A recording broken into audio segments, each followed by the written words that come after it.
Atop an infinite spire in the center of the plains sits a city shaped like a donut. Sigil, the cage, city of secrets, the fabled city of doors, ruled over by the enigmatic Lady of Pain. Deep within the city, at an unknown location, a secret and shadowy meeting between cloaked figures is in session. So, are we in agreement then? They are our best hope of success. They have faced countless trials and overcome them all. Well, one of them did die. And as I have explained at least 3 times now, the death of the shifter was unavoidable. His connection to the Spider Queen has made him a danger to the balance.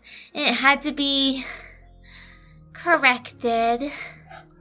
And yet, they immediately filled the gap in their ranks with an even more chaotic and inscrutable character in the Kenku, who somehow escaped their wrath and successfully foiled the plans of Baba Yaga.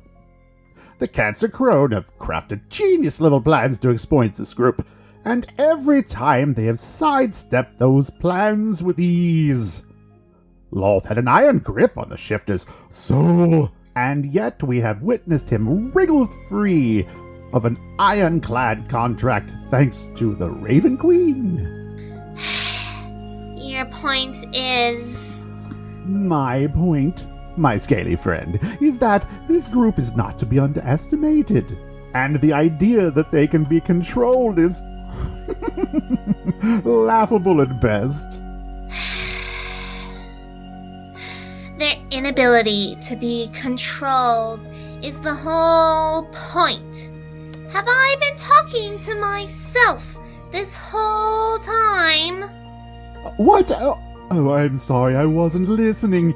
Can you repeat that? Never mind. I'll do it myself. Do you think she knows? I highly doubt it. But she will when she completes the ritual. It will become very obvious. Run! Oh God, she's coming! Run! Welcome to the Chafing Armor special episode. I am your host and lovable dungeon master, Michael Corley. Let's get right into it. We open with you being traveling along inside Audrey for 2 days. Despite your best intentions, Penton, Audrey has been refusing to fly, but won't tell you why. And after 4 hours of fruitless cajoling, you're just too tired to argue anymore, and you decide to let her walk.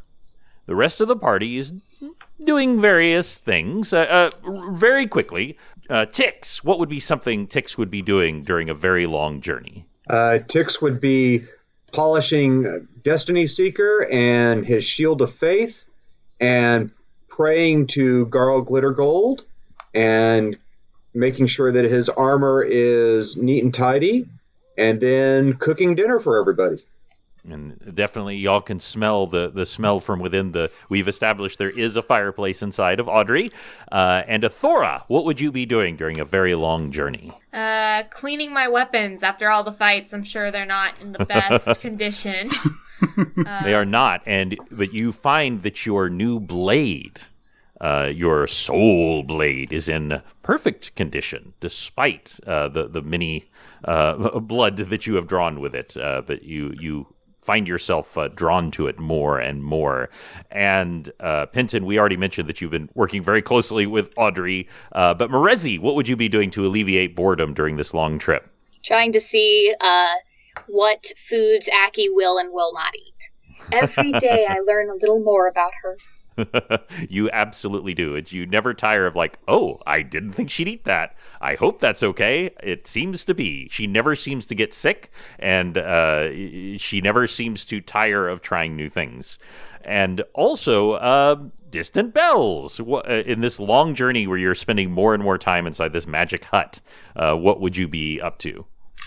Bells would probably be crafting some poisons, just to have in ready, and practicing with his blades because he's been with them a while, but they have changed a little bit in terms of they can come back now. So he'll be practicing his aim.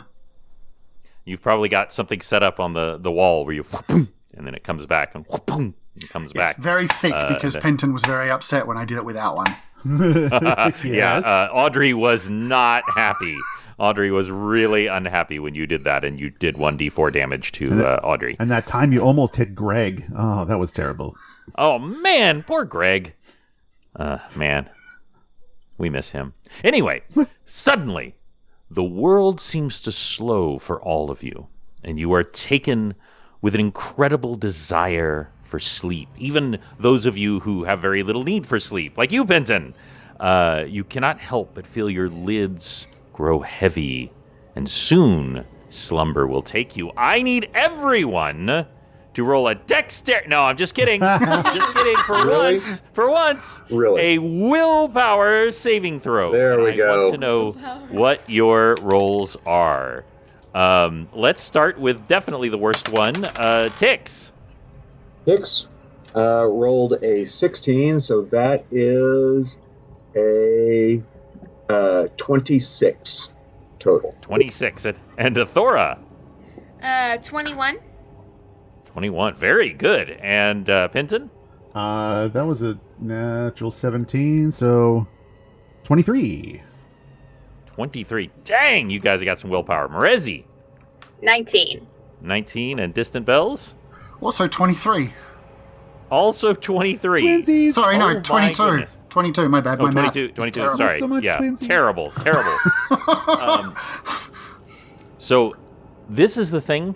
Every single one of you is taken by sleep, except for Tix. And even you, Tix, you fall to one knee as this whatever magic is happening befalls all of you. Your eyes slowly but inexorably close as an overwhelming urge to sleep overtakes you. And in those last moments before you close your eyes, you see an incredibly large purple fireball cresting the horizon. It comes faster and faster, and it engulfs Audrey 3 and all of your compatriots. Tix, you are the only one who feels the searing heat blast your body, and everything goes black.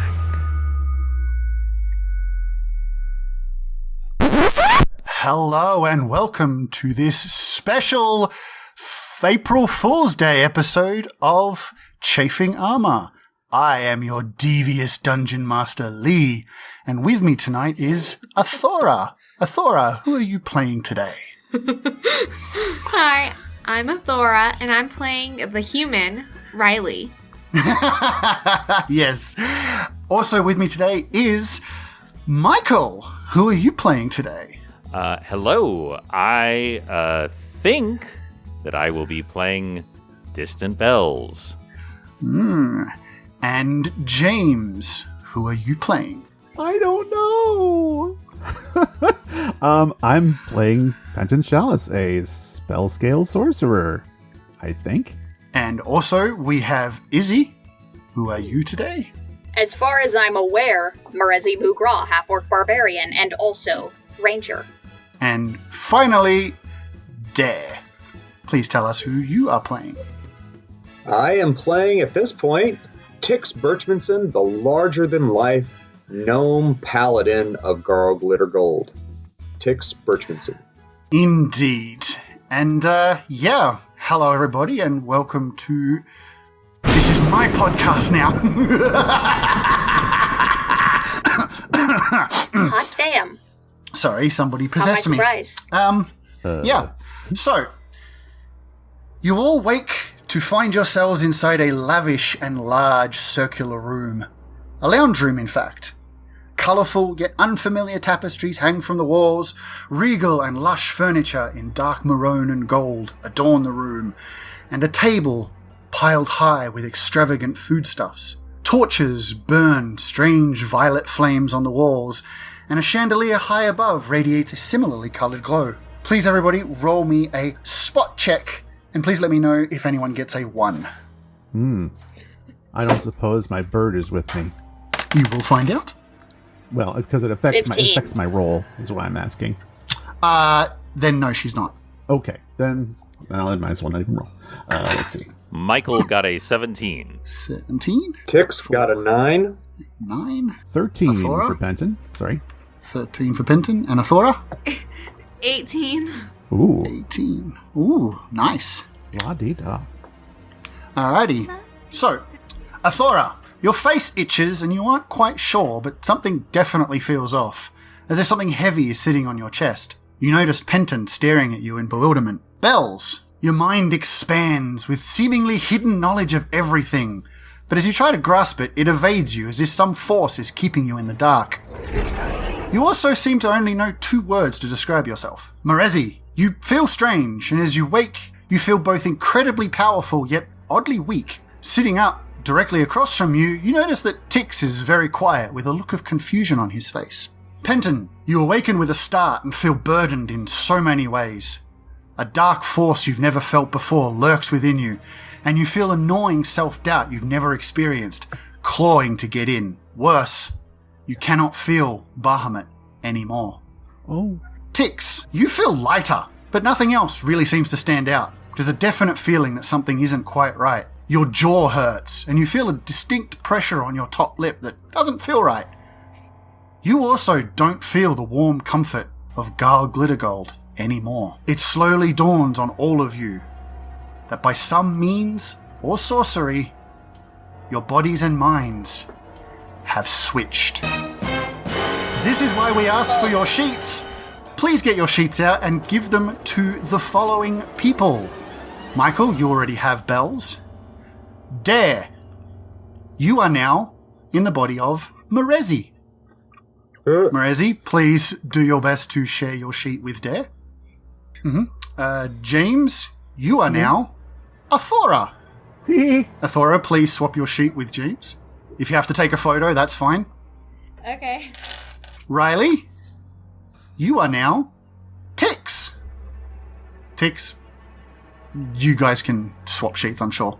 And Izzy, you are now Penton. My goodness. Now, here's how this works. You are in the bodies with the abilities of that character, but your own mindset. Okay. This is Freaky Friday, basically. I'm shiny. Morezi spends is going to spend the next 3 minutes just running her hands over her scaly skin. Alright, before we get too much further, we'll get everyone to swap sheets as best as possible. Let me know when everyone's done. I'm such a good artist. This is exciting. I love the little doodles you've put on your sheet, Riley. It's Oh, yeah, it's amazing. beautiful. Crystal ball. Yeah. Let's see, I've got a certain amount of spell slots. I don't know if I've ever played a spellcaster before. Very much. Remember that you have your mindset. That's true, that'll be helpful. So even though you're technically in the body of a spellcaster, you still have the mindset of a barbarian. But whether or not That's you true. can do anything that your body allows you to do is up to me. Ooh. I gotta stop doing that laugh. It creeps people out. Creeps me out. No. Yeah, that's true. Also, Morezi wouldn't know that she knows these spells. I'm sure that it would be muscle memory, so it would be wacky, unpredictable whether she can summon the spells that she has the muscle memory of from Penton. I'll give you guys a hint now. Don't worry too much about this thing. It is for a reason, but it's not what you think. Oh, I love this. I'm a dainty little guy. Yeah, this is definitely the opposite of Morezi. I love this. I'm excited. This is a very special episode indeed. Before you guys can come to grips with what has happened, The door to the room opens, and a figure enters. From the looks of her, it's a very young elf girl, not much more than a teenager. But something about the way she carries herself belies that there's more going on. Bells, please roll me a will save. Okay. That is a 13, and that is a +5, so that would be a 18. This girl looks incredibly familiar to you. You're not sure. It's like you haven't seen her in a very long time, but she is very, very familiar, and all you can do is stare. I open my mouth to say something, and you just hear like discordant noises come out because I don't know how to kinku. Before the rest of you can speak, she cuts you off. Welcome, wanderers of fate. I am Scenario. You have been called here to solve a problem that only you as a group are capable of solving. A murder has taken place, and only witnesses, they're not talking. We need you to get the clues they hold and use those clues to figure out what happened. The victim is one Elivor Taraldson, a clerk in the City Hall. He was one of the supervisory members assigned to city maintenance. While the Dabus take care of the majority of any damage to the city, and with construction and demolition of buildings and infrastructure, after the faction war, City Hall was given some extra powers in order to give the citizens more of a say in how the city was being run. Taraldson was in charge of the department responsible for dealing with garbage collection and disposal. He was found in the basement of an abandoned building. However, the circumstances of his death are puzzling to our investigators. I won't go into the details because it's honestly not that important and I don't really understand it myself, but suffice to say, our team performed a ritual that has interacted with some unknown magic in ways we did not anticipate. Hence, we summoned you all. Is there anything you guys would like to say or do? What the heck happened? Why am I a Thora? What's going on? I'm finding it hard to think. I was with Garl Glittergold, and now I'm not. I don't know. What the heck is going on?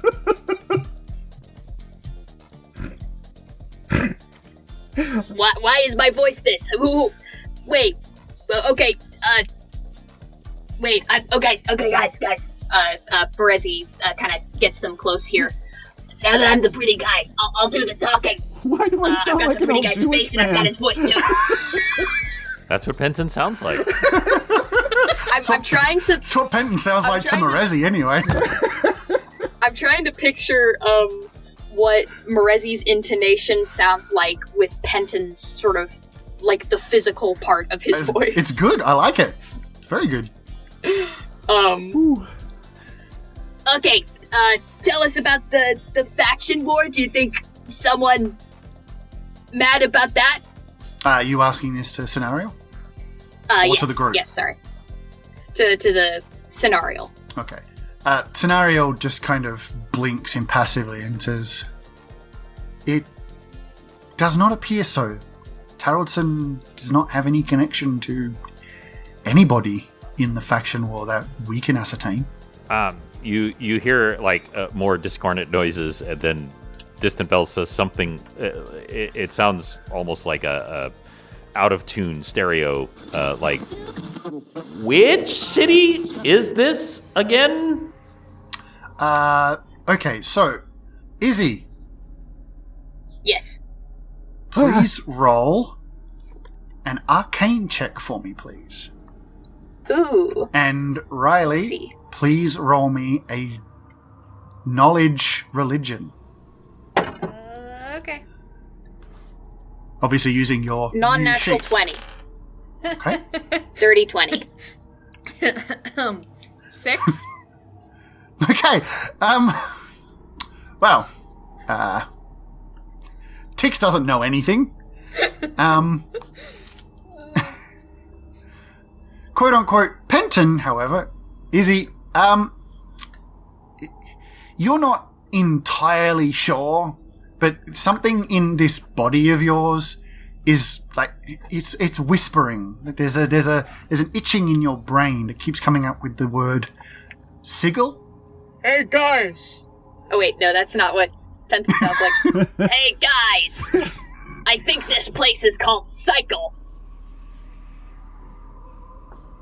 Cycle? So, Like a bike? yeah. Yeah, I think so. That's right?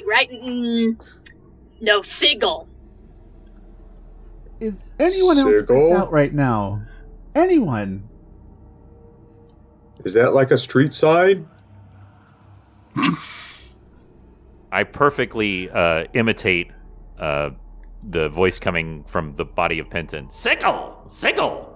Sickle! Like trying to figure out this whole Kinku thing. It's then that Scenario seems to notice something is very wrong and sort of looks at each of you and says, oh dear. This presents a problem. You see, the witnesses have not responded to our best attempts to fool them. Illusions, golems, spells. Nothing we have done has worked. They refuse to respond to us, so we brought you all here as a last-ditch effort. It seems whatever magic is at play here means the witnesses need your presences to open up, as it were. That's our best guess. However, if you are not yourselves, this probably won't work. However, it also seems she sort of waves her hands and the spellcasters will know she's trying to do something. It seems we cannot send you back until this crime is solved. So you are going to have to do your best to be who you appear to be. Can you do that? You're going to have to if you want to go home. There's no other way. For the glory of No. Girl Glitter Gold, we'll do it. Is there food involved? Is there beer? Is there mead? points to the table in front, stocked with pretty much anything you could want. It is all yours. I have never experienced such intense jealousy in my entire life right now. Food. I take a step back and realize I'm hungry for the first time in a long time. And food sounds really Yes. good right now. Marezi walks Scenario up to the kind of table. inclines her head and says, if you agree, all of this is yours. If not, well, I can't stop you, but you're stuck here. I don't know what to do. I don't know what to do. 'Cause I'm wearing magic and it's freaking me out. I think I'm going to have something to eat. I think I'm going to have a lot of something to eat. What other choice do we have? Yeah, cool.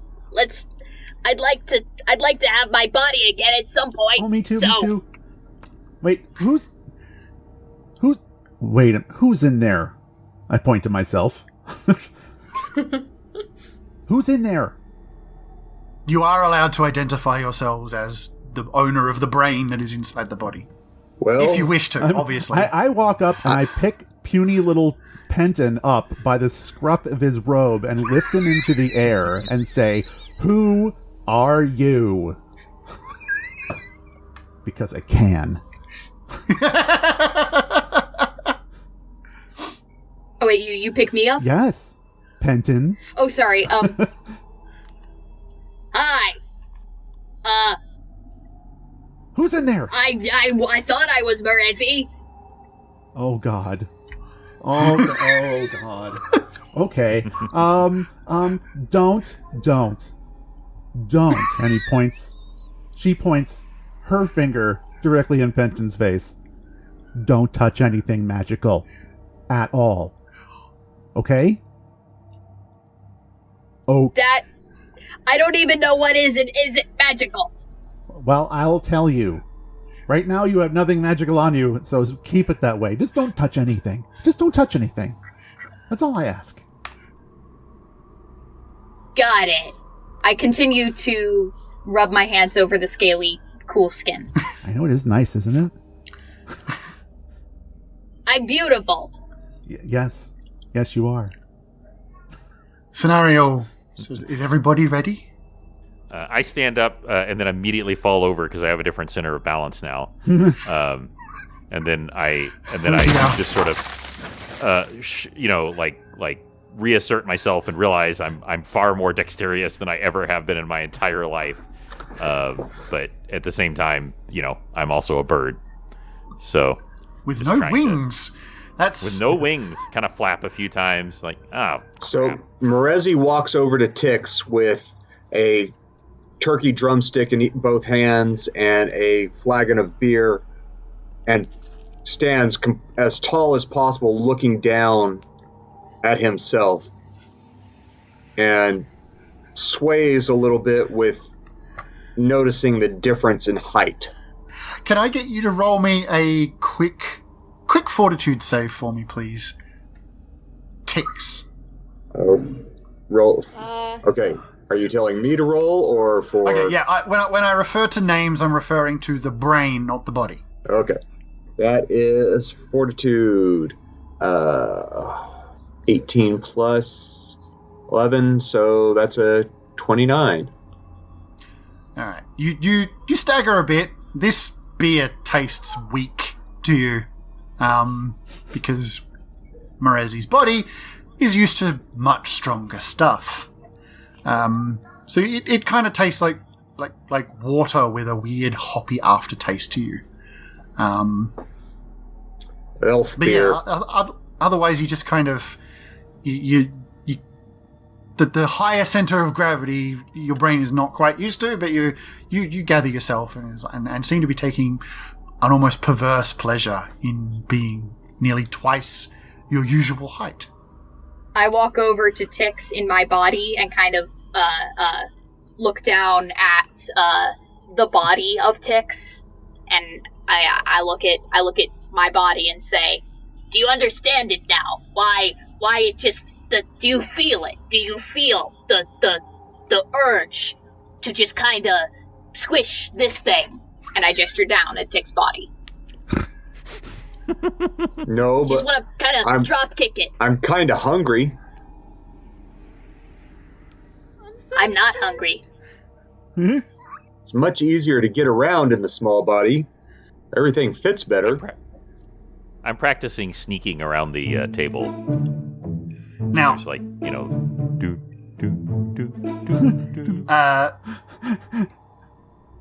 Penton in Athora's body. Yes.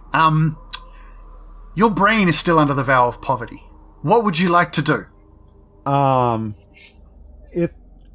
If I'm really getting am I getting a sense that my vow is in danger? Is that what Your I'm brain feeling? is screaming. You are your inside your head is screaming. You are not okay. I immediately start taking off the armor. Alright. It's pretty much just dropping everything. Okay. You drop all of everything Athora is carrying. Pretty much, because I don't know what's you all are just- in there. Yep. You are just in Athora's tunic. That's it. Don't lose that stuff. It's mine. Well, you're going to have to carry it. 'Cause I'm not touching it. Where's the bag of holding? It's attached to Audrey. Well, where's our hut? I don't know. I don't know what's going on. I don't like this. Morezi turns to the elf. I think you better find Audrey now before I get upset. Scenario just blinks. There is no risk to your equipment here. You can leave anything here and retrieve it at will. Yay! Where is Audrey? I do not understand the question. Where is our hut? It has legs. It dances. Does not ring a bell. She clearly has no idea what you're talking about. Could you take us to where the murder took place? Yeah, let's get this done. She kind of looks at the Kenku and just, it's going to be difficult because there's no body. or more accurately, we only have the head. And she kind of pulls out a scrying mirror and shows you a head on a bench in what looks to be a rudimentary morgue. Gross. It looks to be a human male in his, you would guess, about early 40s. He has like a mad monk sort of hairstyle. Like he's got the ring of hair around it, but the bald top. And his face is well, it's your typical tongue out, eyes crossed, like he looks dead because it's just a head, and the skin is pallid and a lightish blue. I would like to make a roll and see if I can see anything about poisoning. Yep, go ahead. Roll me a poison check. I rolled a 4. Oh, you still have your dice. Yep. So I think that's a 7 total. Yeah. You don't see anything. Nothing in the face indicates that he was poisoned. There's no weird tinge. There's no eyes, things, that kind of thing. Morezi would like to... I want to see if it was cut off, how it was cut off. Like with a trap. Was it a bear trap? Was it a saw blade? She kind of tilts the scrying mirror a little bit, and you get to see the stump. And it appears to be almost cauterized. Like it's just... It seems to be clean and just like a scorched burn. There's no... Like, it's been cauterized almost instantaneously. Lightsaber. You hear the sound of a lightsaber coming from the Kinku. I don't know what that is, but I'm thinking probably maybe a flaming sword or something. I don't know. So, you think there was some kind of a spell, right? I'm the spells guy. I bet in this weird brain here, this lizard man brain, it's like magic knowledge. I'm gonna roll an Arcana check to see if it looks like there's Yep, go ahead. like a spell. I don't know. Morezi doesn't really understand what she's doing. That's a 24. You, no matter what, like your brain is itching and trying to tell you something, but whatever it's telling you is negative. It's not. It doesn't seem to know. It's a new kind of. It's not something it's encountered before, or your body at least. Yeah. Cool. We should investigate the scene of the crime for clues. That won't be necessary. All you need to do is interrogate the witnesses. And she opens a door and says, "Through here, if you please." Okay. She leads. I make exceedingly exaggerated stomps as it to walk through, as if my legs were longer than they are. I've just got this image of a toddler like stamping through a room. I start to go to the table and I grab a chicken leg and then I look at it and I put it back down slowly and I grab some grapes instead and then I head out. You all see the Kenku do this, by the way. Morezi goes and picks up the rest of the chicken leg and the whole chicken. And Morezi's body is known for eating chickens whole. Yes. Is this catered from Yi Chicken? Yes, if you want. sounds like canon to me. And so there's even some weird bowl of what looks to be mashed potatoes and gravy, but it doesn't look quite right, almost as if it was manufactured by some weird machine. But Morezi puts the chicken on top of the bowl of mashed potatoes and finds the serving spoon and takes that as her eating spoon. Now, I can see now that Morezi's going to be wandering through this whole thing, just eating the whole time. And I'm all for it. She leads you into another, even larger round room. On the opposite, it's a round room, so you can't really opposite, but directly across from where you come in on the western wall, there are 5 other doors. And adjacent on the northern wall is a single door. This room, while larger, is just as lavish as the last one, but also more sparsely furnished. In fact, the only furnishings are a low coffee table, also stacked with food, and 3 chaise lounges in the centre. The table also contains scrolls, papers, quill and ink, and there are boxes, or crates, stacked nearby with more scrolls in them. Also on the table is a weird assortment of weird little sculptures that look like miniature flowers, castles, food items, and a weird glowing blue cube floating about 2 feet off the table. Scenario points to the cube and nods. As best we can guess, this is the strange magic that seems to be controlling or responsible for this whole situation. It only repeats your names over and over to us, telepathically. Perhaps one of you will know what it wants. Not Athora walks up into the cube and looks at it closely to try and puzzle out what it might be. Morezi goes and stands behind Athora and just kind of peers over her shoulder while spooning giant spoonfuls of mashed potatoes into her mouth. Oh, this needs art. And then Morezi takes the mashed potato bowl and sets it on top of the floating cube and then tries to grab hold of the floating cube. Alright. Eat the cube. Immediately upon touching the cube, a booming voice just resounds through Morezi's head. 3 fairy castles next to each other in a forest. Each castle has a different coloured flag. One house has a black flag, one house has a green flag, and the last house has a blue flag. Each castle makes a different type of food. One does chocolate, one does cupcakes, and one does meringues.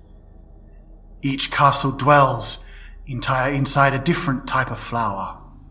One inside a rose, one in a tulip, one in a daffodil. Find the clues, solve the puzzle, and I will open the way. Only you hear this. Hey guys, I just got a riddle. Oh? Oh wait, does Morezi's body or Morezi's brain get this? It's only the person who touches the cube. Yeah, so it's Morezi. Okay, I think that was Morezi's body. It's Tix's brain. So there's 3 fairy castles, and they make desserts, and I'm having a hard time keeping track of because I'm hungry. And so there's flowers, and there's castles, and there's desserts, and we have to put them in some sort of order because there's riddles. Are you having a stroke right now? Are you okay? My brain is full and my stomach is empty. I don't know what's going on. That's never a good combination. You hear the sound of Final Jeopardy. Oh. Dun, dun, dun, dun, dun, Maybe you could write down what you... probably not. I used to know how to write. Morezi's body is literate now, right? Is it? Maybe? So- I think it might be. Didn't Morezi invest in literacy? I'm pretty sure. I think I might have because of I think I might have because I became a ranger. Yes, she's now part ranger, so she is literate now. She can read and write. Oh, okay. All right. And since it's your brain, you can read and write too. All right. So, Not good handwriting though. Yeah, your handwriting is going to be terrible. so I'm going to go find She hands. There's ink and parchment all over the place. You can find a piece of paper to write something Okay. down. So then I'm going to go write it down. I will leave the mashed potatoes and the chicken on top of the cube. The cube doesn't And- seem to care. Get down on the floor and write down like a toddler writing down a coloring page. Morezi's got the Oh, yeah. quill gripped in a fist. Oh, yeah.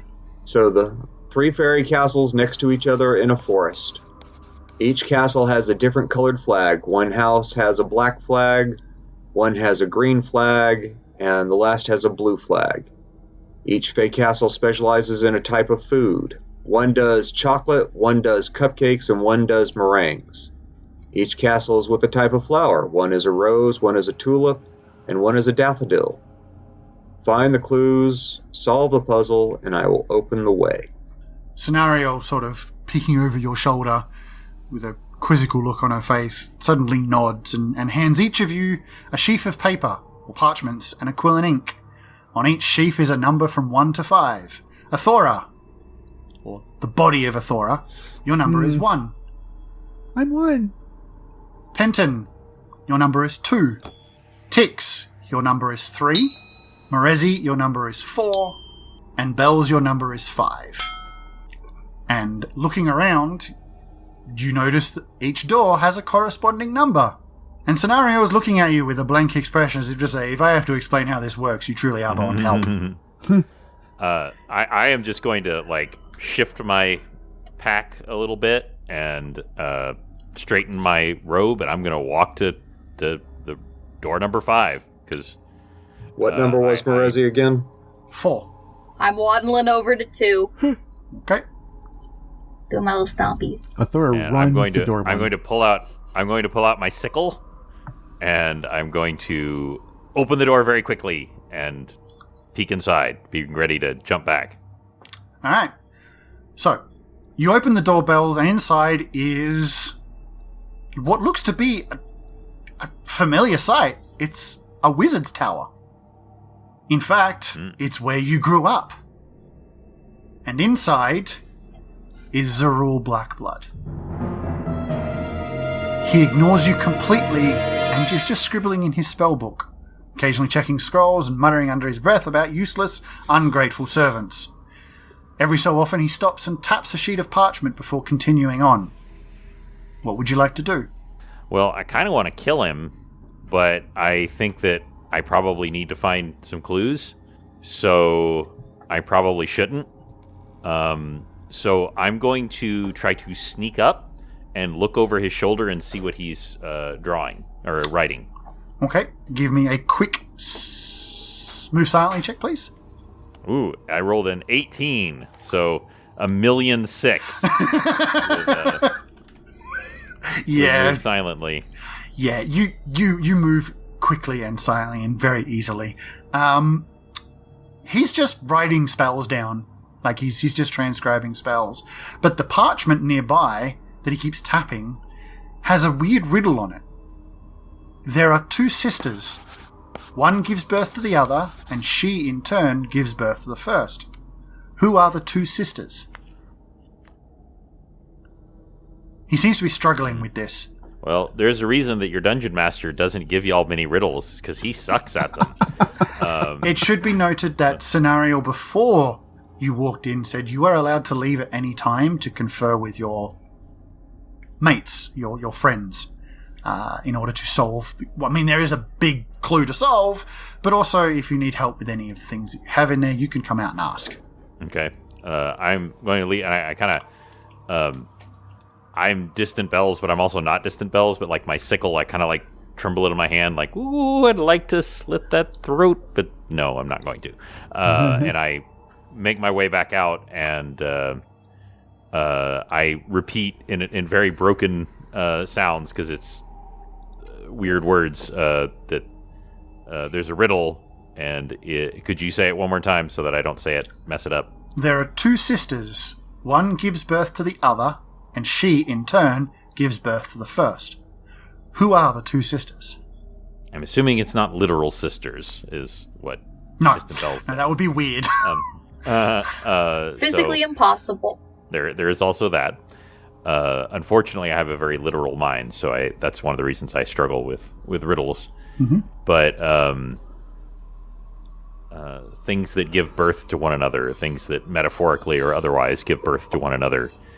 Do you think the guy with number 1 maybe, like, I know it's who goes in who, but maybe, like, the first riddle will help with the second riddle?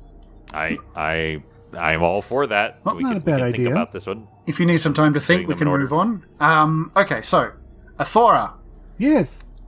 you walk into the room, and it is a scene you've seen before. It is a snowy field, and in it is a familiar face. It's Daylor, and he is attempting to skin a bear. He needs your help. Or does he? He doesn't say much, but he just keeps, like, poking at it, and he seems at a loss for words. It is Daylor. He is very sullen. He's very terse. He holds himself with that pride that the snow elves have, but he seems very put off, and he keeps looking at you, but he doesn't ask directly for your help. In fact, it seems like he doesn't even want it. What would you like to do? Hi, Daylor. Seems like another animal's not cooperating with you again.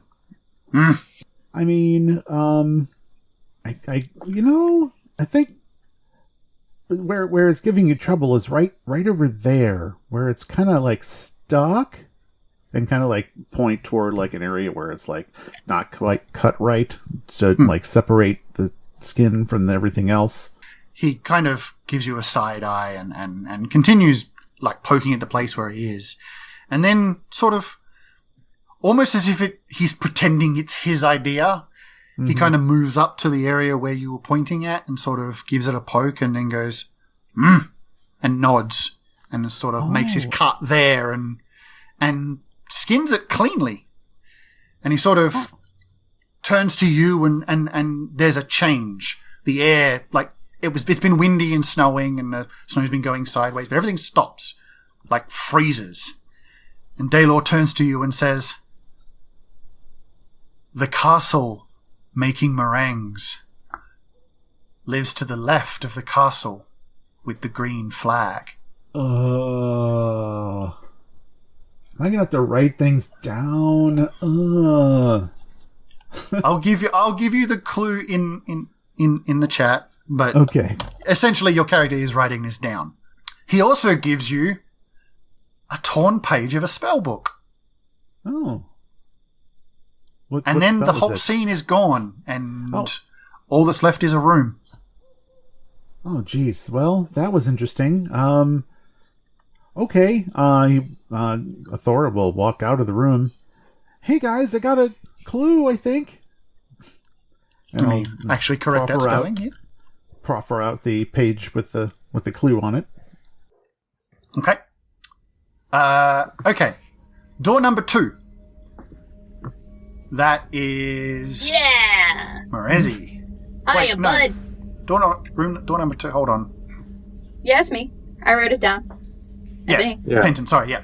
Okay, you enter the room, and there is a study stacked high with gemstones of all kinds and tools and things required to work with them. And there is a figure working hard on a gem. It's Scald. Aw, man. Penton's girlfriend is hot. This'll be easy. She is exceedingly suspicious. She has no idea what you're doing here. She is caught off guard. And she wants to know what you're doing here.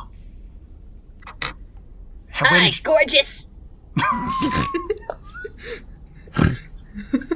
Please remember that you are supposed to be Penton. Yes. Morezi notices the way her face sort of curls with that. sorry, I got, distracted because of how cool and smart you are, is what I mean. Your brain is gorgeous. Your work, I mean. Yes, you're doing cool gem stuff. She cuts you How off are and you? something isn't right. Show me your wings. I need to see them before anything else. Show me your wings now. Let's see. What? Let's see. Marezi has watched Penton do this. The sort of shifting. I'll let him know now. You can't. Oh yeah, because Bahamut.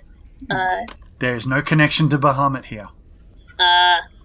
Well, to be honest, though, I mean, his wings are not... I mean, his regular wings are not... I mean, they're always there. Yeah, He those aren't the can't- wings he she can't wants to shift. see.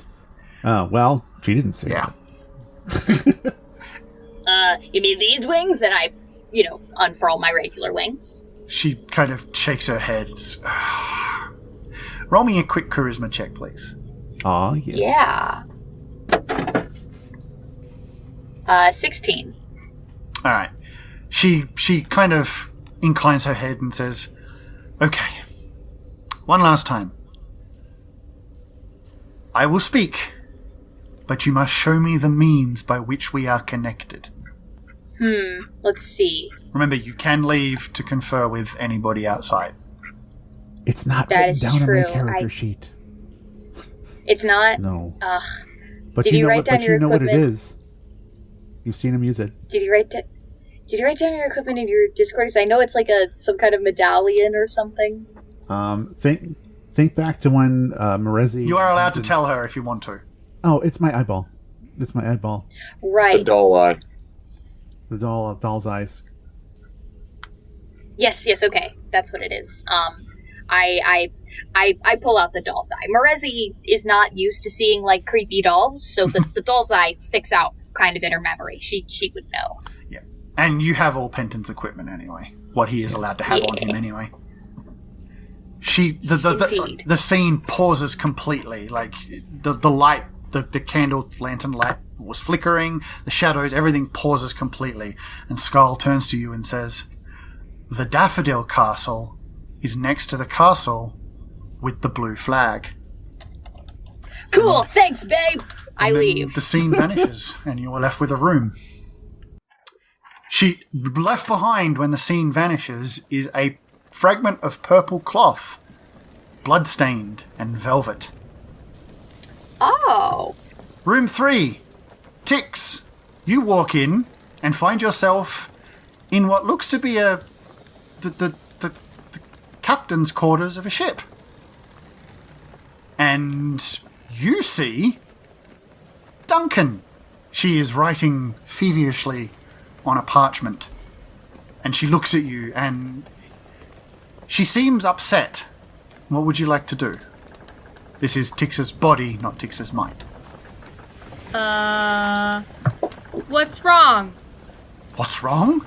Here you are, after 7 months away, with not a single word of letter or warning, and suddenly you show up, expecting to be welcomed?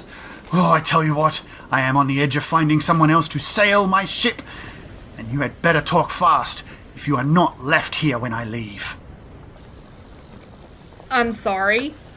It's been busy, but Busy? Too busy for me? no.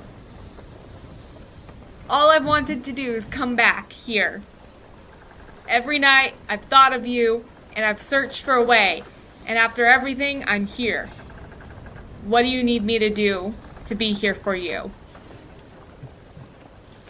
I missed you. Kiss me. Damn, that's good. It's beautiful. Kiss me. Kiss me as if it's the first time we've ever kissed. Once more.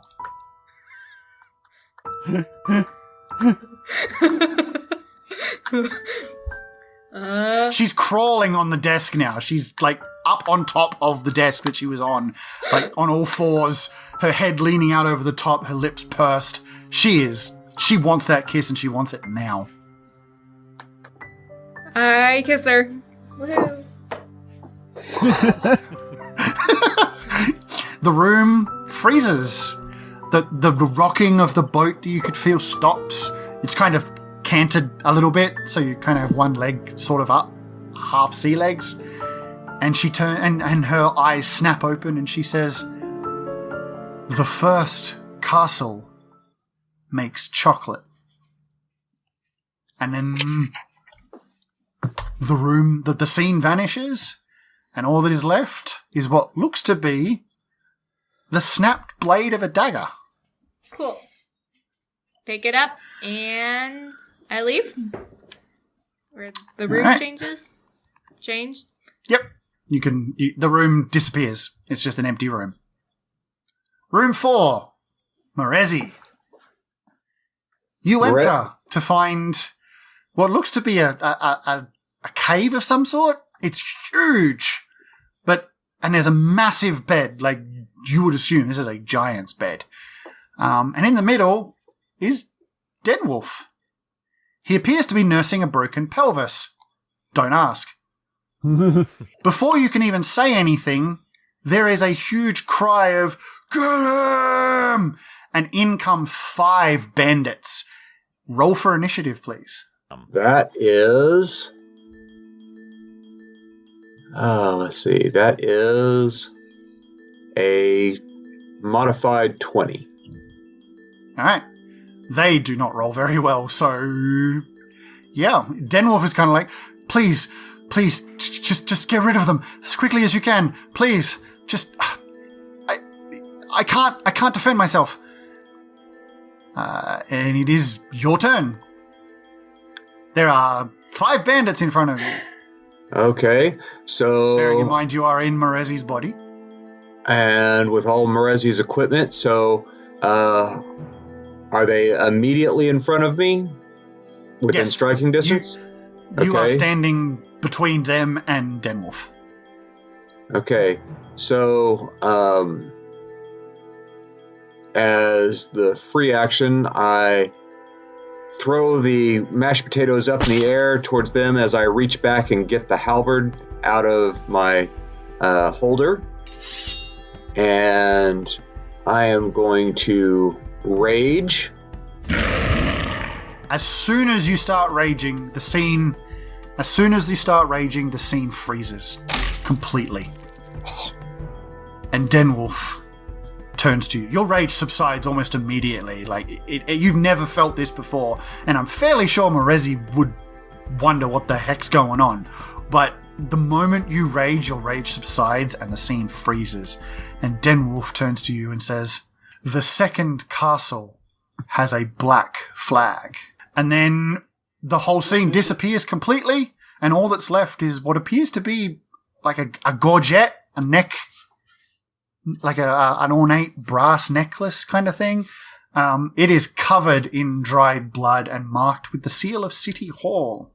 And there appears to be scorch marks around where the opening is in the neck. And finally, Bells, have you worked out the riddle yet? Anyone else is Okay. allowed to help him as well? So I suck at riddles, but I actually know think- it, so... Well, I too. think that I know it by way of something else, which is I tell a story about why things are the way they are. It's a Native American story, and it's called One Day, One Night. That would be it. And I think that the sisters are day and night. Okay.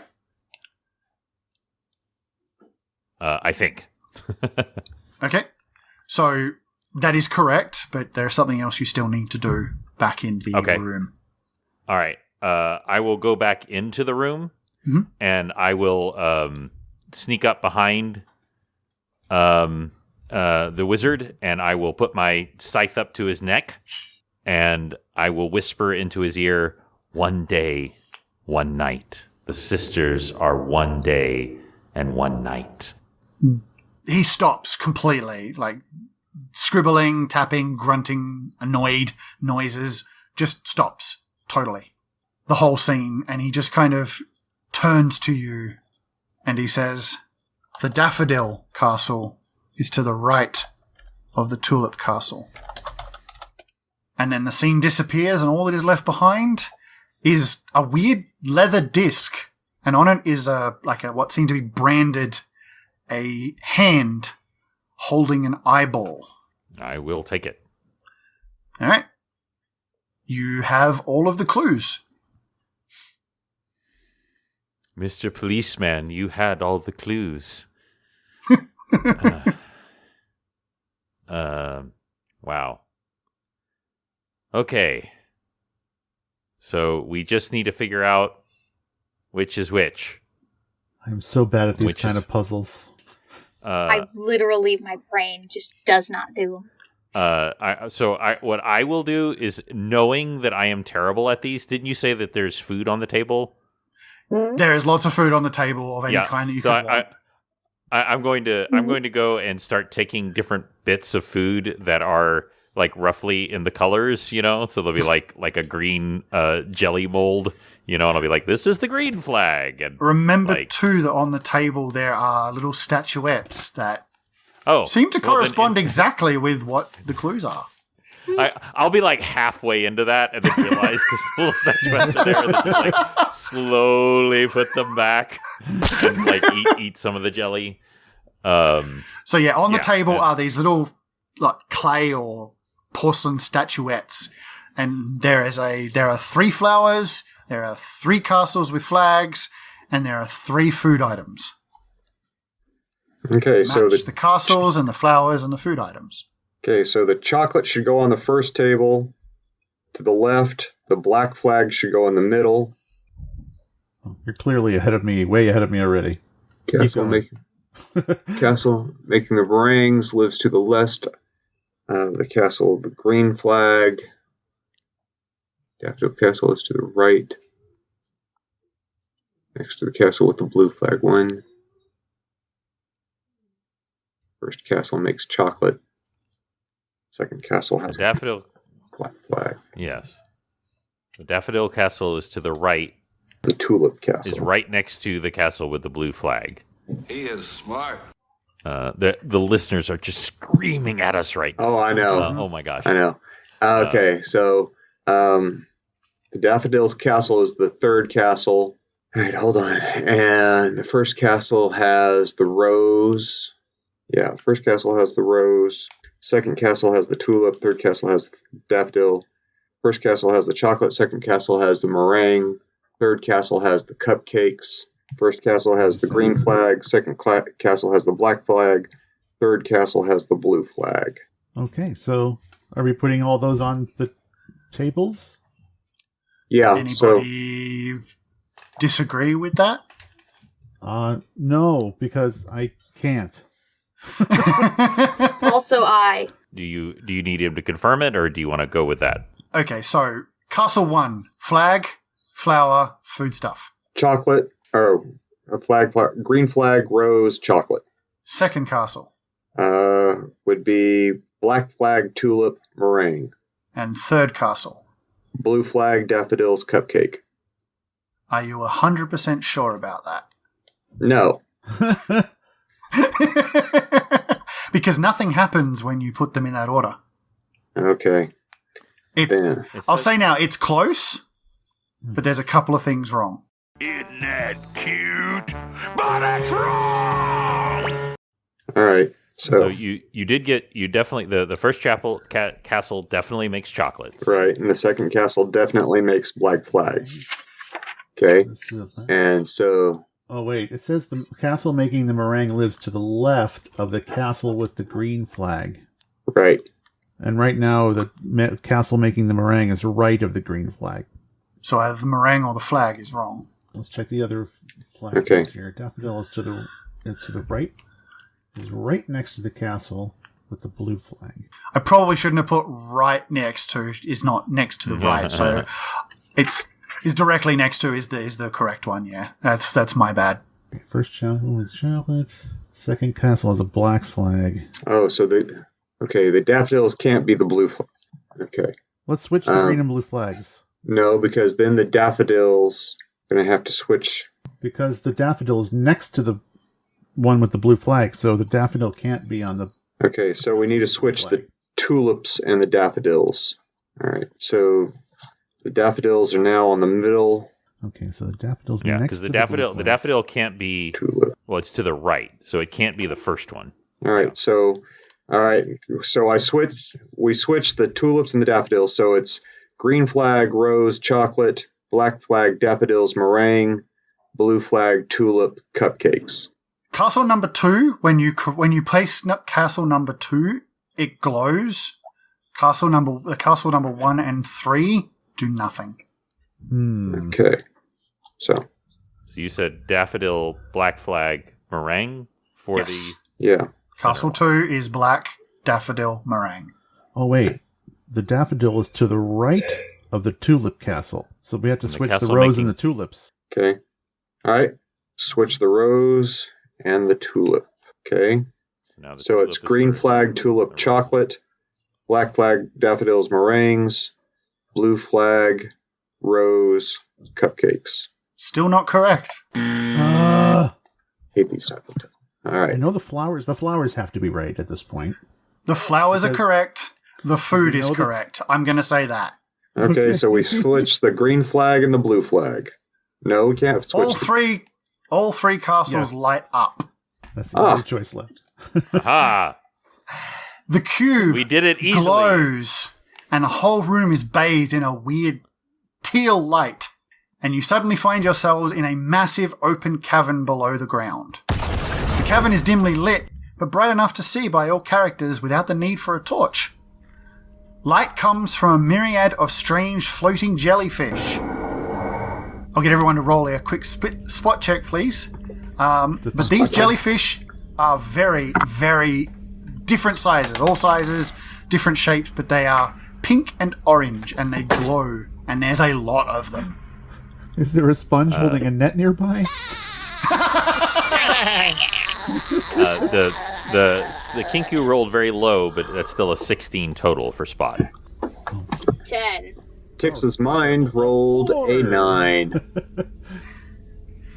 Alright, so everyone who rolled 15 and above, you all see a goblin far across the cavern throwing stones at one of the jellyfish, and suddenly it floats quite quickly towards the jellyfish, so towards the goblin, and explodes, sending the goblin flying backwards into the cavern wall, knocked unconscious. Note to self, don't attack the jellyfish. You also see 5 other goblins running towards you. Please roll for initiative. Now, did the goblin just touch the thing, or did it like hit it, or just like barely touch it? Like, what was the? He threw the stone, and the stone kind of whiffed, but it was enough apparently to get the attention of said jellyfish, and it floated towards him quite quickly and just exploded upon contact with him. Okay. There are a lot of jellyfish in this cavern, by the way. Okay. Cool, cool. I'm ready. Thora I'm rolled ready. a 29. Okay. Let's see. The Penton thing. A 10. A big cool 10. Nice. For the Kinku, again, I rolled low, but since you have such a huge modifier, it is a dirty 20. Ooh, okay. And Morezi, there are no modifications on his initiative. Okay, thank you. That's a 2. Okay. I'm just imagining, like it's just the fact that you're not used to being so small and just like, running behind everyone. And not Morezi rolled a 22. 22. Alright, so Athora goes first. Yes. All right. These goblins are coming running at you. Okay. They only have slings though, and short spears, but mostly slings. Are they close enough that I could run up and get to one? Yep. I mean, okay. I don't have any weapons because they're all magical and I can't use them. So, Thora is going to run up and try to grab one of the goblins and throw him into a jellyfish. Okay. Oh my. Roll a quick grapple check for me, please. Okay. That should be good because killer grapple score. 21. All right, you effortlessly pick up this goblin before he has any chance to do anything and toss him into a jellyfish. Yeah, there's a rather nasty cascade effect that happens when jellyfish in proximity to each other explode. That's basically what just happens here. About 20 of them explode, and I need everyone to roll a save for me, please. Oops. Ooey. I really suck at the. Oh wait, no, I don't. The whole cavern shakes. I'm just rolling. I'm still rolling like a dungeon master, though. It's amazing. Yeah, I got a 14. That's how low I rolled. It's your best thing. Not a Thor. I got a 23. We're doing dexterity. What'd you say? Yeah, just reflex. Reflex. Reflex. Saving throw. For ticks, that's going to be fun. 12. Oh, Nice. It's actually not bad. And 18. 18 for Penton. and a 25 for not Morezi. Okay. You all get out by the skin. Well, most of you get out by the. I guess let's rephrase that. You all get out, but some of you only get out by the skin of your teeth. Bells and ticks, definitely. The rest of you, you know, it's a light jog, basically. But the moment you get out, you hear the whole cavern just crumbles in, and you've basically just demolished this cavern from throwing a goblin into some jellyfish. Metroid. Well done. That was really well done. Okay. I wonder how Penton feels now that he's in the brain of, or in the body of someone who can do that. This is exhilarating. Sweet. All right. I'm going to do a bit of a cut ahead because there's some stuff here, but we'll cut ahead. You reach in to, you kind of climb up this almost, it's like stairs, like someone has chiseled stairs into the ground. They're very rough, but they're definitely stairs, as if someone's been here before. And cresting the stairs, you find yourself face to face with another round room that looks basically exactly the same as the interrogation chamber that you had before. Except there's something else in the room. In the middle of the room, there is a headless corpse, clad in purple robes, and laying in what appears to be a rather large puddle of blood. There are cuts all over its body. But where the head is particularly interesting. It appears to be a portal. That's not all, though. Inside the room is another figure. This one is very different. It stands 15 feet tall and appears to be hovering. Dressed in ornate, yet also simple robes, the figure's head is surrounded by what appears to be a corona of sharp blades.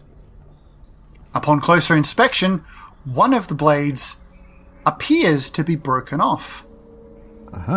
If I can get someone to roll me a quick spot check. I will do that. I rolled a 16. And with my spot of 8, that is really good. Mm-hmm. Is that 24? Yep. Brain make math hard.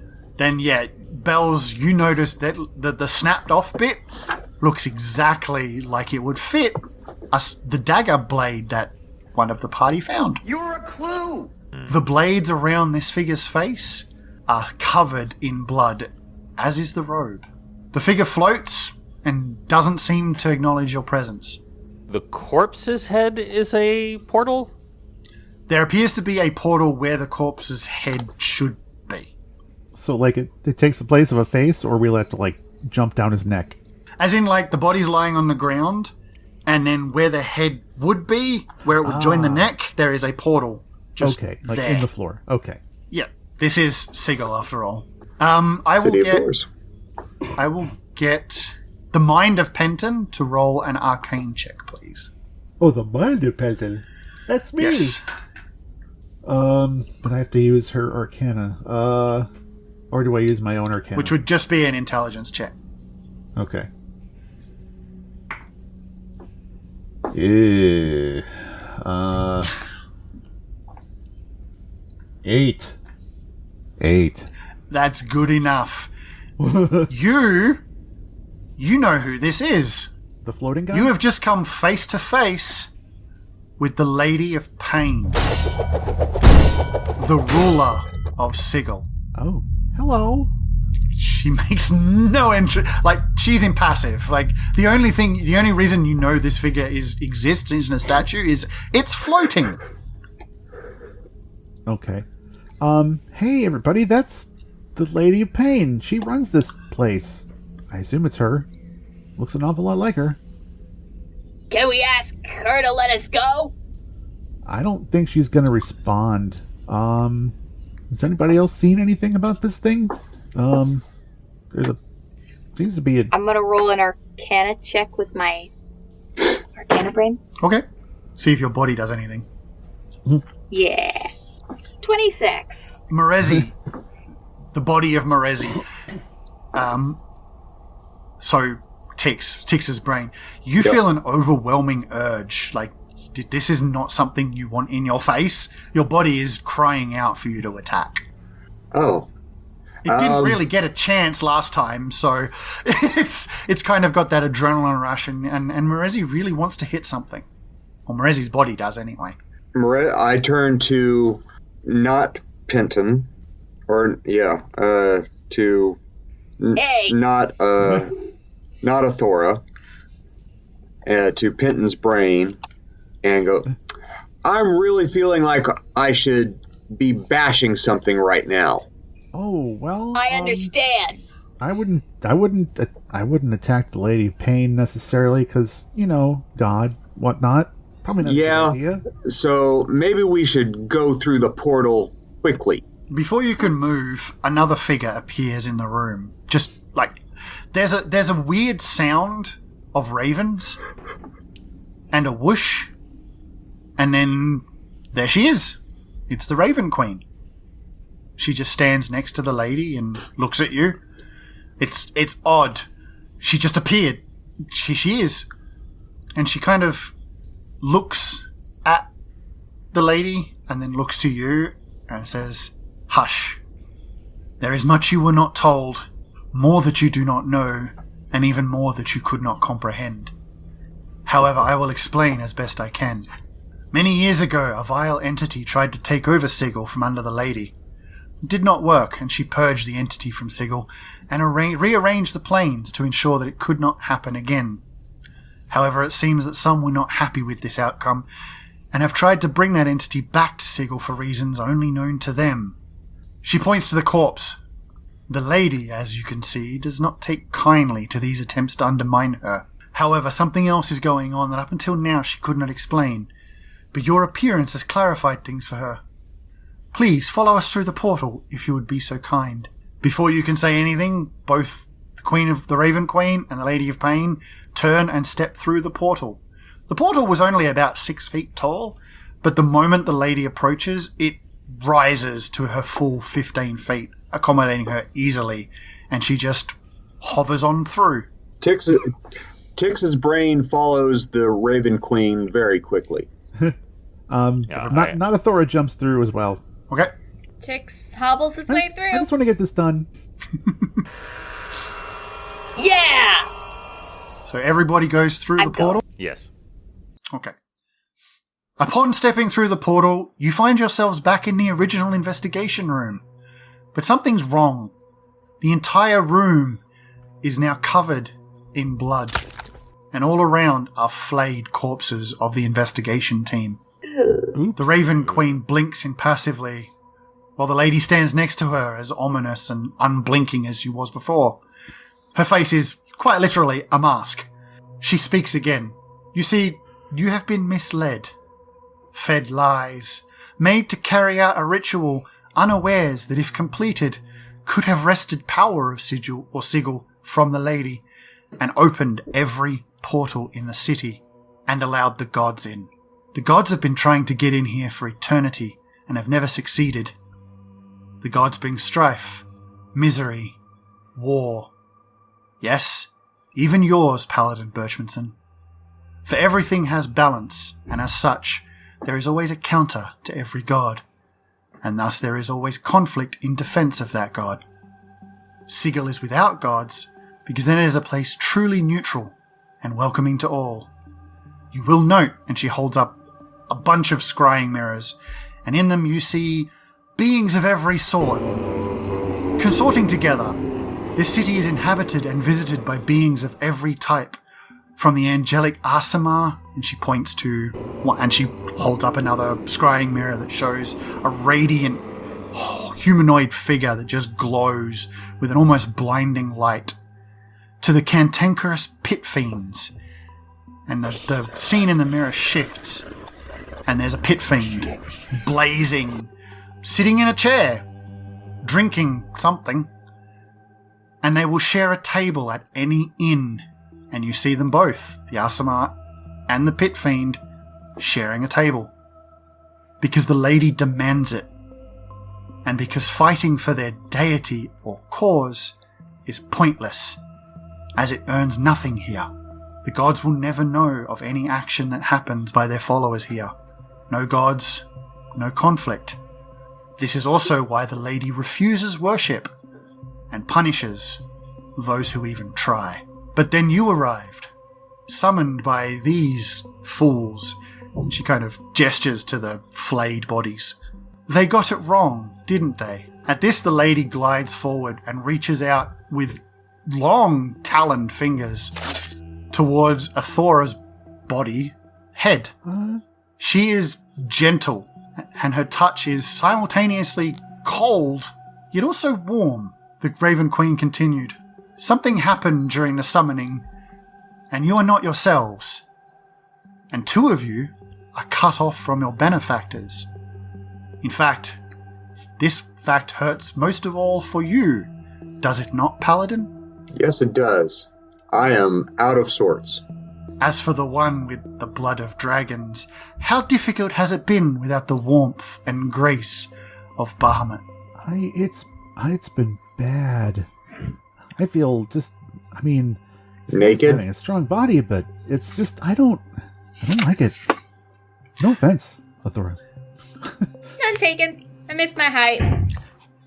I'm sure.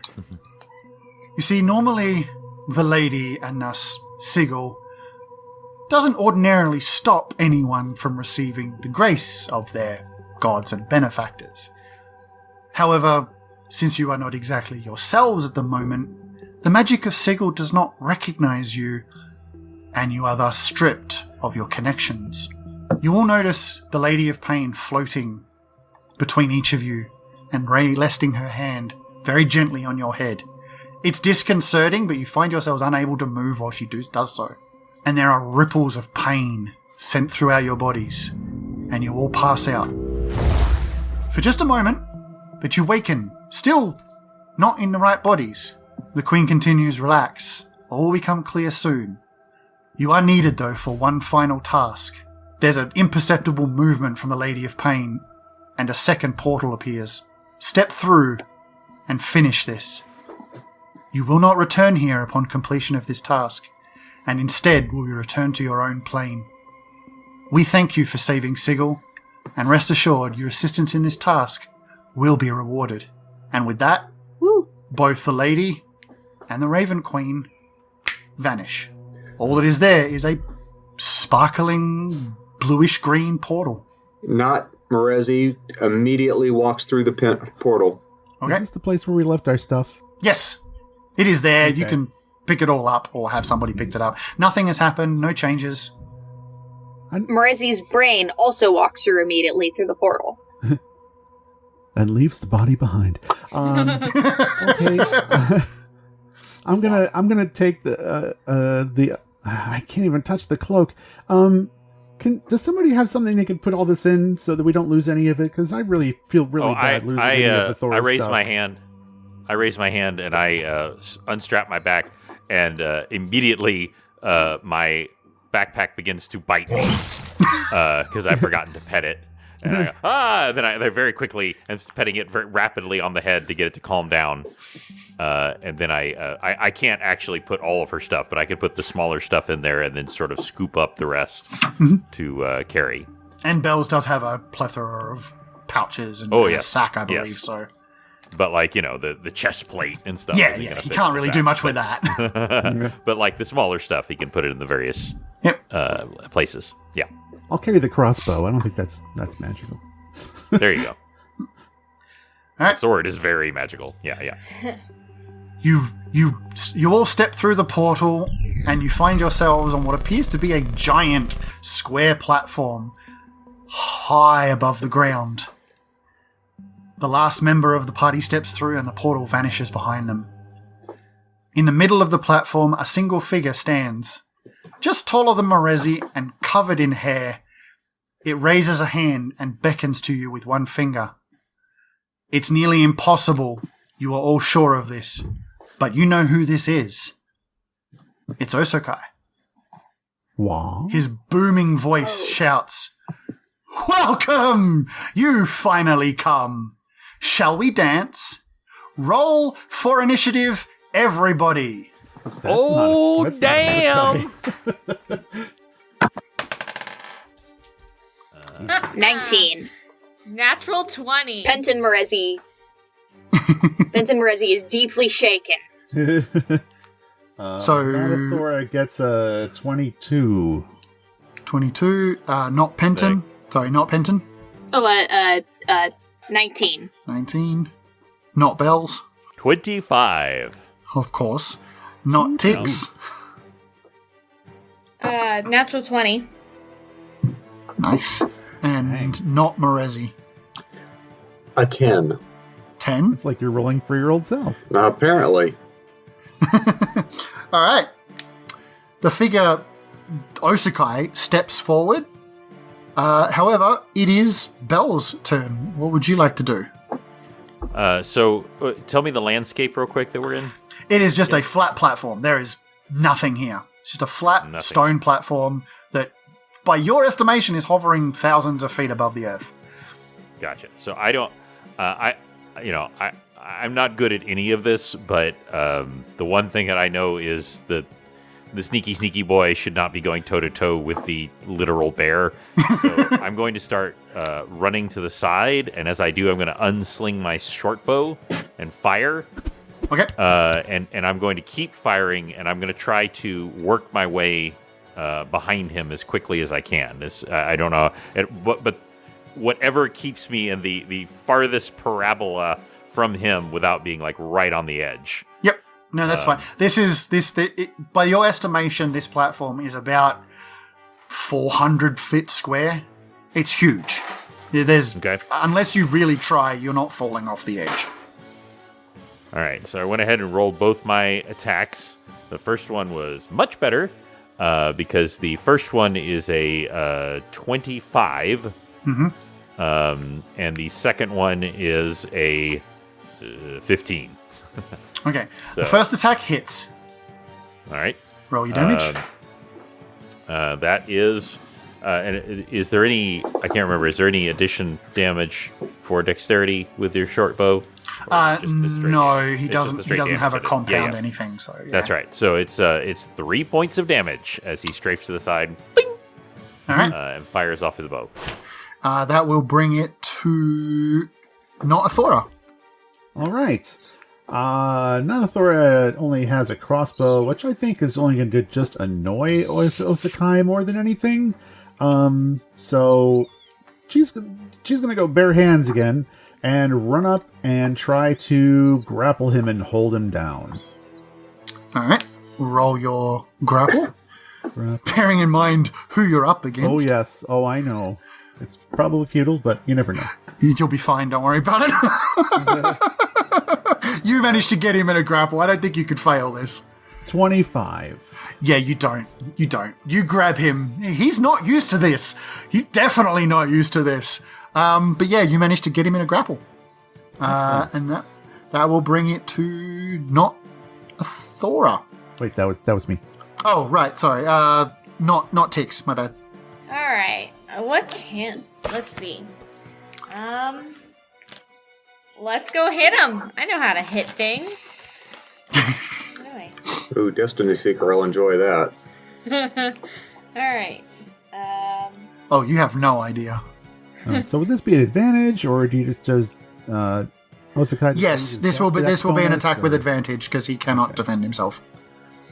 Okay, so... Actually, no, because you're there, it cancels out because she could hit you.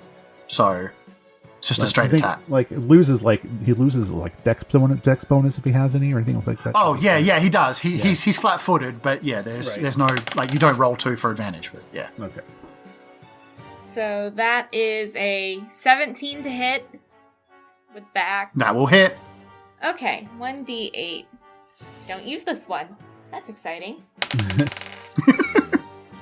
It's a nice die. 6 points of damage. Nice.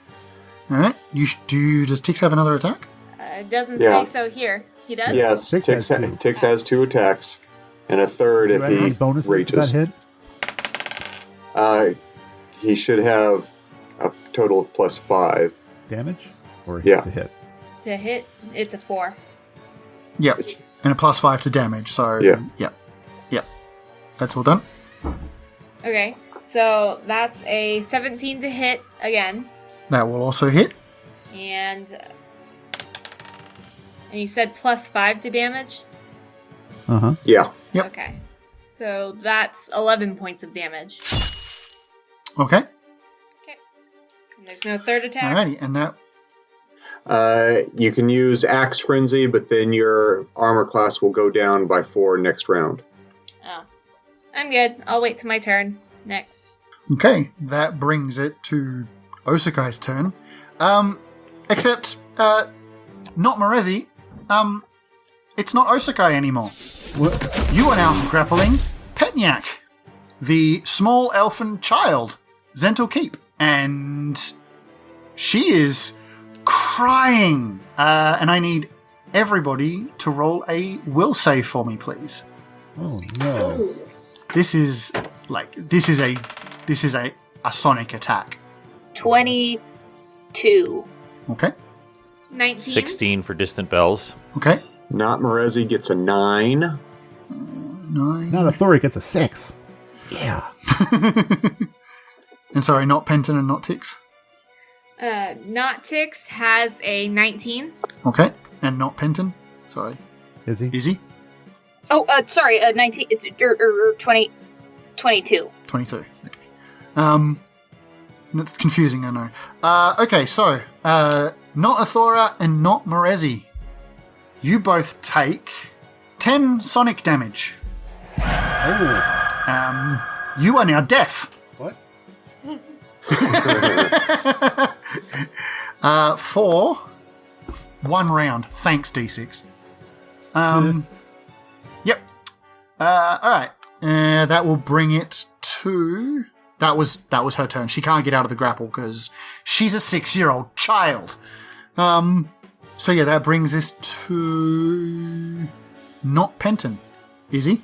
Oh god, yes. I forget that Morezi isn't me now. Yeah. So we're in agreement that isn't a real kid and I can hit it like it's a doll, right? I'm looking around. I don't think so. real kids can scream to hurt you. Hit it, hit it, hit it, hit it, hit it. Usually it's just... like, Yeah. What? I want to try to cast a spell. Ooh. Okay. I've definitely seen Penton cast Magic Missile, so I know he can cast Magic Missile. He could do that at will too, so... Yeah. What does that mean? Well, also Magic Missile doesn't hit, so just... Yeah, it's not a roll Well, to it doesn't attack miss, or yeah. anything. It doesn't miss. You just roll roll your damage. Cool, good. Let's see. Which should be 5d4. And you can box guard. No, you can't box guard because there's no gods here right now. Let's see. 7. 12 points of damage. Alright. Yeah. She screams again. It's not a hypersonic scream this time. This is a pain scream. Yeah, and you find yourself, Morezi, grappling this time. It's changed again. You find yourself grappling Duncan. So that will bring us to not Morezi. Tix was working his brain up, or not Morezi, Tix's brain was working his way up to a rage until he sees Duncan and is a little off-put. So She's crying your name too. Tix, help me! Get this brood off me! Stop touching me, you fiend! I know the bear boy is at the back of this, so Morezi is going to use the halberd to do non-lethal damage and smack it like the flat of a shovel right down on the face of the would-be Duncan. Alright, roll that to hit. And that is a beautiful 26. That hits. And so that is 10 points of damage, Non-lethal. Alright. non-lethal. And second attack Yep. is a 21. That hits. So that is 7 points of damage, non-lethal. Also non-lethal. Okay, nice. Alright, and that will bring it all the way back around to not Bells.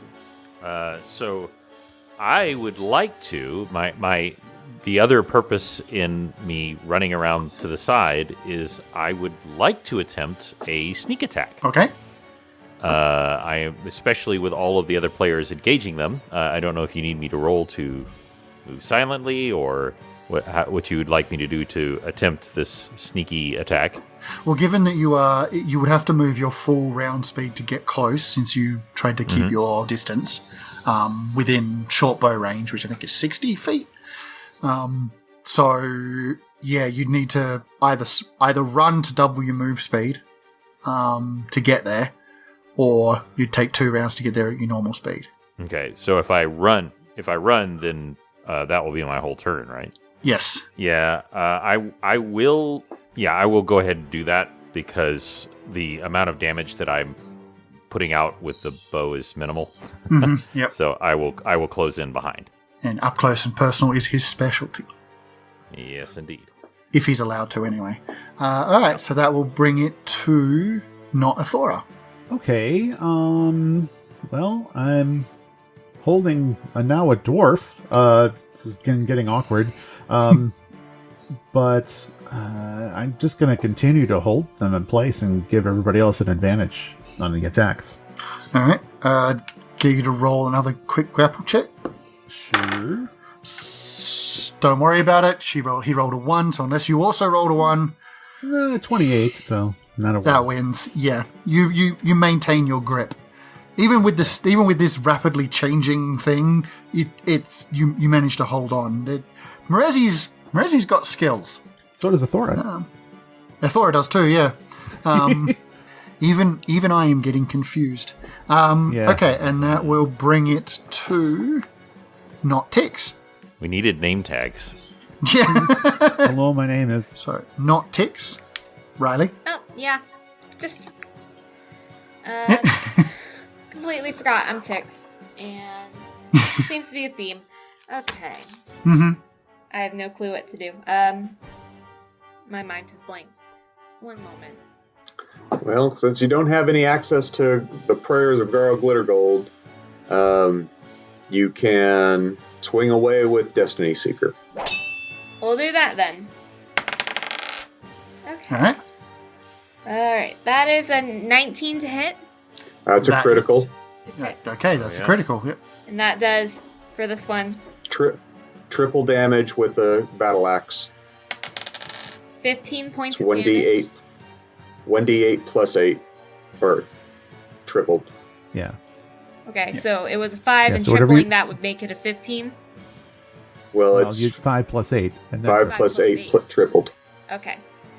So then that's a 23, if my math is correct. Points of damage. Nope. Nope. No? No? So the 13 times 3 is 13 times 39. Yeah. 39 points. 30. Okay. Yep. That's more. Well, works for me. That, yeah. The Duncan screams, and this time it's not Duncan you're holding anymore, it's Denwolf. Oh, I think we Oh, can my all agree that dad. this is okay. Yeah. Do I do my second attack? Yeah. Yep, Okay. That is a 19. that will hit. 12 times 3 is 36. Yes. Yes. 36 points of Yes. damage. So yeah. Okay. Yep. It screams again, and this time it changes again. It's Scald this time. Athora blushes. And that will bring it to Scald's turn, and she is going to try to bust out. Good luck with that, wimpy elf lady. Okay. She rolled a nat 20. Oh, making a total of what? Where does that just make her automatically break out? I'm going to say she breaks out. Because I did roll 27, so. Yeah, I'm going to say she breaks out, but she can't act. So, That works. yeah. That brings it to not Morezi. Okay. Since it is no longer Duncan, and since it's been attacking friends, so not Morezi is going to actually rage. Okay. And so first attack is a natural 20. Nice. Okay.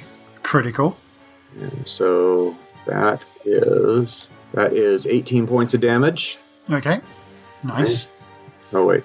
Denwolf cries out, And gets no, so that's plus 3, "Daughter, help me!" 24. Oh. And so second attack is a 18. That does not hit Oh. for some reason. Okay, and then third attack for rage is And the reason being, it's no longer Denwolf, it's Osakai. Oh, uh we're back to the beginning of the wheel. and as he swings that last attack, which is a 27, That will hit. he screams out, "Have at you, bear boy!" And so Right. that does 24 points of damage. All right. He's not looking too good.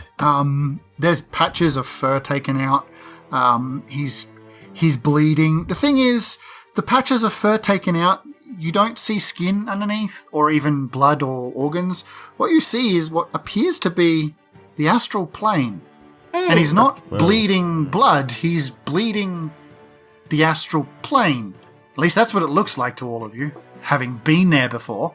Yeah, I will get Penton's brain to roll a quick Arcana check. Okay. 15. Nice. You have heard of these. These are exceedingly rare, being, from the astral plane. This is an astral shapeshifter. Oh. An exceedingly powerful shapeshifter. What it's doing here, how it got out of the astral plane, you don't know, but it's nasty. You're not entirely sure what's happening. It seems very much weaker than it should be. But it is now on one knee. It doesn't look like it's going to take much to take it out. But you can also see what looks to be this purple glow coming from within it. This astral shapeshifter, this being. But that will bring it back to Bells. All right. Take the shot. So I slip my dagger from my sheath, and I look for one of those little empty spots, and I strike. Roll to hit. I get a 9, which with my bonus to strike with the dagger is 21. No, 22, because it's a +1 dagger. Yeah, Bells is a little bit broken. Yeah, that hits. Yeah. And you get your full sneak attack damage. Which is an additional 5d6, I believe. Yes. Oof. Yeah, don't let Bells sneak attack you. I'm going to have to use some extra dice here. Here we go. So that's 10, 16, 18. And then, ooh, 1 poop. 18, 19, 20, 21, 22. And then 23 for the dagger +1, and then the damage bonus. I'm not used to actually doing this myself, so I apologize. Is 2. So, what did I say before? 23. So 25. 23. So 25 points of damage. Right into the back with a dagger. On top of... Because sneak attack damage is extra damage from the standard damage. Oh, well, no, I added the standard damage. Oh, okay, yep. All right, so 25. +1. It screams and it goes down on its other knee. It is cycling rapidly through all of its forms, so you each see it running through Osakai, Skald, Petniak, Duncan, and Denwolf. It's just cycling through them all.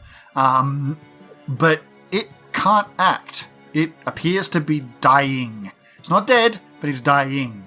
And that purple glow is growing stronger. I am going to cancel initiative, and everyone gets to pile on if they so choose. Magic missiles! I enjoy casting magic! Basically, because it's on its knees and appears to be dying, and it's cycling through all this stuff, there's no to hit, just roll damage for everything that you do. And just tell me the total damage that you do. Penton's brain is just like watching this thing in genuine interest. Not gonna watch it much longer because I do 13 damage. So that's not Penton is 13 damage. It's a little bit less for me, but I just double hand that blade and bring it down on the small of his back for 18 points of damage. Okay, since you're double handing it, you can still use your strength bonus, but it's not much because it's bells, so. Right, it is 2. Yeah, I included the 2. Okay, so that was 12, you said? Did I say 12? I thought I said 18. 18, sorry. Yeah, okay. Yeah, 18 total for everything. Yep. Not Athora? Is now Damage? attacking. Okay. Not Tix? 15 points of damage. 15. And not Morezi. 28 points of damage. What was that, sorry? 28 points of damage. Whew, okay. Yeah. So you all basically except Penton, dogpile this astral shapeshifter, and it basically it pulls an Anakin Skywalker. It kind of just the blow from Not Morezi cuts it in half, and just astral plane just leaks out like blood, and the whole thing just kind of reaches up to the nearest character, which appears to be. Let me just roll for this. Penton, strangely enough. And you get the sensation it's pleading for its life. It's a cacophony of voices from the different forms that it has. But that purple glow is just it's almost taken up. You can still see parts of the astral plane through it. But I want everyone to roll me a reflex saving throw, please. Nice. Sucker thieves.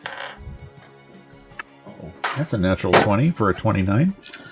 Okay. Ooh. It's a dirty 20 for Bells because he still rolls badly because I'm. 17 for Not Morezi. 17. Not Penton rolled a natural 1. Oh, no. Okay. Don't kill my body. Come on. Sorry, we're gonna have to share Morezi now. And not Tix. Not Tix got a 9. A 9. Okay. Not Athora, not Bells, and not Morezi. You guys all managed to dive clear of this body, knowing seemingly something in your brain says get clear.